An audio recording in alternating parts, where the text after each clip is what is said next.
Moving forward students, one by one हम देखते हैं कि कैसे बोहर ने रेडियस और एनर्जी के लिए for the electron revolving in an orbit define किए। स्टूडेंट्स, हमने हाइड्रोजन को कंसीडर किया। कैसे? फॉर एग्जाम्पल स्टूडेंट्स, ये पॉजिटिवली चार्ज न्यूक्लियस है और हमें पता है कि हाइड्रोजन की शेल के अंदर एक इलेक्ट्रॉन रिवॉल्व कर रहा होता है। फॉर एग्जाम्पल स्टूडेंट्स, ये इलेक्ट्रॉन रिवॉल्व कर रहा है। अब स्टूडेंट्स, इस नेगेटिवली चार्ज इलेक्ट्रॉन के लिए पॉजिटिवली चार्ज न्यूक्लियस एफिनिटी रखता है, जिसको हम इलेक्ट्रोस्टैटिक फोर्सेस ऑफ अट्रैक्शन की फॉर्म में देख सकते हैं। यानी कि स्टूडेंट्स, एक कूलम्स फोर्स होती है जो कि एग्जिस्ट कर रही होती है between the positive and that of the negative charge of electron. अब स्टूडेंट्स, उस कूलम्स फोर्स को हम कैसे लिख सकते हैं? ऐसे लिख सकते हैं ZE स्केयर। स्केयर अभी मैं इसलिए नहीं लिख रही क्योंकि ये पॉजिटिव और नेगेटिव एंटिटीज़ के दरमियान एग्जिस्ट कर रही है, divided by 4 pi epsilon not r square. अब स्टूडेंट्स, क्योंकि दो एंटिटीज़ के दरमियान एग्जिस्ट कर रही है इसलिए हम आर स्केयर लिख रहे हैं। अब स्टूडेंट्स, इस ZE स्केयर को, ये जो कूलम्स फोर्स है, इसमें हम दोनों की जब प्रोडक्ट ले लेंगे तो हम ZE स्केयर लिख रहे होंगे।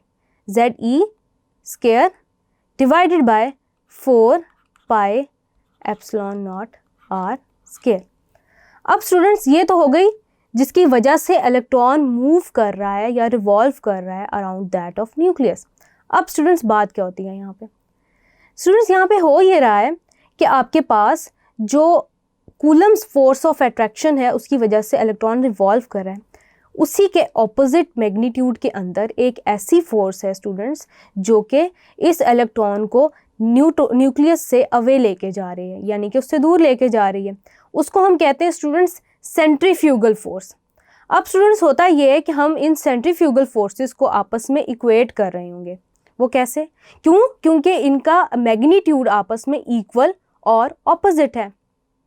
अब स्टूडेंट्स, हमने क्या किया कि जो सेंट्रीफ्यूगल फोर्स थी आपके पास वो किसके इक्वल होती है? Centrifugal force is equals to mv square by r. दोनों को हमने क्या किया? इक्वेट कर लिया। mv square by r is equals to ZE square by 4 pi epsilon not r square. अब स्टूडेंट्स, ये जो आपके पास एप्सिलॉन नॉट है, ये आपके पास परमिटिविटी कांस्टेंट है और इसकी वैल्यू आपके पास होती है 8.84 इंटू 10⁻12 कूलम स्क्वायर पर जूल पर मीटर। ये स्टूडेंट्स इसके पास वैल्यू होती है आपकी। उसके बाद स्टूडेंट्स, हमने क्या किया? इन दोनों को इक्वेट कर लिया, यानी कि इनकी डेफिनेट वैल्यूज़ हैं जो मोस्ट ऑफ द कांस्टेंट्स के साथ हम डील कर रहे हैं। अब स्टूडेंट्स, यहाँ पे होगा ये कि हमने इनको इक्वेट किया, यहाँ से ये आर और ये आर रेडियस का कैंसिल हो जाएगा। एज अ रिजल्ट स्टूडेंट्स, हमने करना ये है कि हमने यहाँ पे आर की वैल्यू जो है ये आइसोलेट करनी है।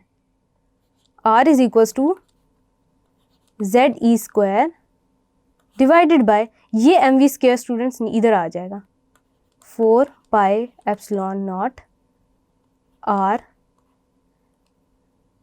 Epsilon not mv square. अब स्टूडेंट्स, हमें पता है कि हमारे पास डेफिनेट वैल्यूज़ होती हैं एंगुलर मोमेंटम की, जो कि नील बोहर ने एसोसिएट की थी with each electron that is revolving in an orbit, और वो किसकी इक्वल थी? mvr is equals to nh by 2 pi. हम क्या करेंगे स्टूडेंट्स, इसमें से वेलोसिटी की वैल्यू हम निकालेंगे बाहर, v is equals to nh by 2 pi mr, और इसका हम कर देंगे square. v square is equals to n square h square by 2 to ज़ा 4 पाई स्क्वायर आपके पास यहाँ पे आ गया, यहाँ पे m 2 पाई m।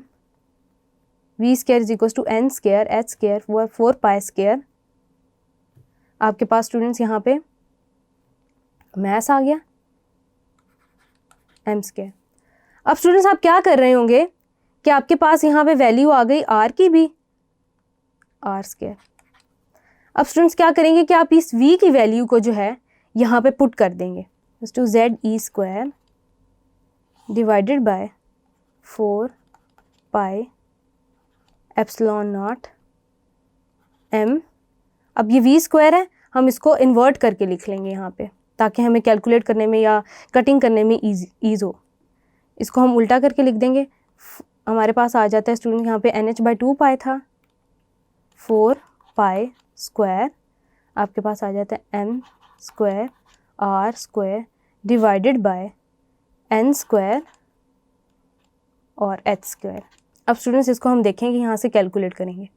ये R और ये R हो गया कैंसिल, ये कैंसिल आउट हो गया। उसके अलावा स्टूडेंट्स आपके पास ये पाई और ये पाई कैंसिल हो गया।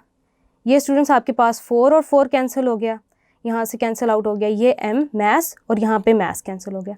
अब स्टूडेंट्स हमने करना क्या है कि हमारे पास ये R यहाँ पे है। अगर हम इसको इस तरह से देखें स्टूडेंट्स, तो इसको हम 1 = ZE स्क्वायर आपके पास आ जाता है एप्सिलॉन नॉट, यहाँ पे epsilon not N square H square, और आपके पास एक पाई यहाँ पे आ जाता है और एक M यहाँ आ जाता है, और यहाँ पे आपके पास है R। अब स्टूडेंट्स इस R को हमने इक्वेशन की दूसरी साइड पे लेके जाना है, क्योंकि हम रेडियस का एक्सप्रेशन निकाल रहे हैं।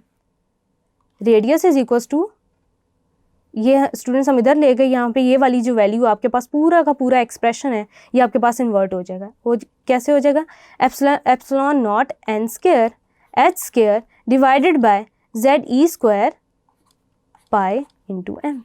अब स्टूडेंट्स ये आपके पास आ जाता है रेडियस के लिए एक्सप्रेशन फॉर n ऑर्बिटॉल्स। n ऑर्बिटॉल्स का मतलब है कि आपके पास 1 से लेके इन्फिनिटी तक कोई भी ऑर्बिटॉल की वैल्यू है उसको आप n से रिप्रेजेंट करें। अब स्टूडेंट्स यहाँ पे होगा ये कि क्योंकि हम हाइड्रोजन की बात कर रहे हैं, तो हाइड्रोजन के लिए आपके पास जो एटॉमिक मास है स्टूडेंट्स, ये एटॉमिक नंबर है। z जो है एटॉमिक नंबर को रिप्रेजेंट कर रहा है, तो एटॉमिक नंबर हम 1 ले लेंगे इसके लिए, तो हम उसके लिए एक्सप्रेशन लिख रहे होंगे। अब Rn = epsilon not N square H square bye E square pi M। अब स्टूडेंट्स हम क्या कर रहे होंगे कि ये जो पूरा एक्सप्रेशन है n के अलावा ये हमारे पास एक कांस्टेंट के इक्वल हो जाएगा, जिसको हम कहते हैं A0, और इसके A0 की स्टूडेंट्स डेफिनेट वैल्यू होती है। A0 = epsilon not H square divided bye E square pi M। इसकी वैल्यू स्टूडेंट्स आपके पास होती है 0.529 एमस्ट्रॉन्ग। स्टूडेंट्स ये लेंथ का यूनिट है एमस्ट्रॉन्ग, ये नैनोमीटर के इक्वल भी आप इसको कन्वर्ट कर सकते हैं, आप इसको पाइकोमीटर में भी कन्वर्ट कर सकते हैं। आपके पास 1 एमस्ट्रॉन्ग स्टूडेंट्स होता है इक्वल, 1 एमस्ट्रॉन्ग आपके पास इक्वल होता है 10⁻⁻10 मीटर के। 1 नैनोमीटर आपके पास इक्वल होता है 10⁻⁹ मीटर के, और आपके पास जो 1 पाइकोमीटर होता है नैनोमीटर, आपके पास जो एक पाइकोमीटर होता है वो होता है 10⁻12 मीटर के। तो इसको स्टूडेंट्स हम कन्वर्ट कर देंगे। हम क्या कर सकते हैं इस n के साथ, क्योंकि स्टूडेंट्स n मतलब आपके पास ऑर्बिटॉल्स की वैल्यू चेंज होती रहती है। आप ऑर्बिटॉल नंबर 1 की बात कर रहे हैं तो n की वैल्यू 1 होगी उसके लिए, इसलिए हम इस कांस्टेंट को रिप्लेस कर देते हैं सारी वैल्यूज पुट करने के बाद। तो ये आपके पास स्टूडेंट जो एक्सप्रेशन आ रहा होता है वो आता है Rn = A0 N स्क्वायर, या स्टूडेंट्स हम ये कह सकते हैं कि Rn = 0.529 Armstrong into N square. इसके ही अंदर स्टूडेंट्स हम क्या कर रहे होंगे कि वैल्यूज पुट कर रहे होंगे। आपके पास ऑर्बिट नंबर 1 है तो उसके लिए n की वैल्यू 1 आ जाएगी, तो एज इट इज़ आपके पास वैल्यू आ जाएगी 0.529 की। उसके बाद स्टूडेंट्स अगर हम ऑर्बिटॉल नंबर 2 की बात करें तो 2 2 4 हो जाएगा, और उसके लिए हम वैल्यूज पुट कर रहे होंगे एमस्ट्रॉन्ग के अंदर। स्टूडेंट्स याद रखिएगा कि आपके पास difference in radius upon the increase in the number of n, यानी कि increase in the number of shells, आपके पास ये रेडियस का जो डिस्टेंस है ये ज़्यादा होता चला जाता है। जैसे स्टूडेंट्स जो आपके पास सेकंड ऑर्बिट है, ये फर्स्ट ऑर्बिट है अगर, तो सेकंड ऑर्बिट 4 टाइम्स अवे होगा देन दैट ऑफ फर्स्ट, और आपके पास जो थर्ड ऑर्बिट है वो कितने टाइम्स अवे होगा, वो अप्रॉक्सीमेटली 9 टाइम्स अवे होगा फ्रॉम दैट ऑफ सेकंड, यानी कि वाइस वर्सा। इसी तरह आपकी वैल्यू स्टूडेंट्स इंक्रीज होती चली जाती हैं। तो ये हो गया स्टूडेंट्स आपके पास derivation of radius of an orbit of an atom, जो कि बोहर ने डिराइव की, और हमने प्रैक्टिकली देखा कि कैसे हम इसका एक्सप्रेशन डिराइव कर सकते हैं, starting from that of students centrifugal force and that of Coulomb's force of attraction that exist between the two. इसके बाद स्टूडेंट्स हम चलते हैं एनर्जी की तरफ। Thank you.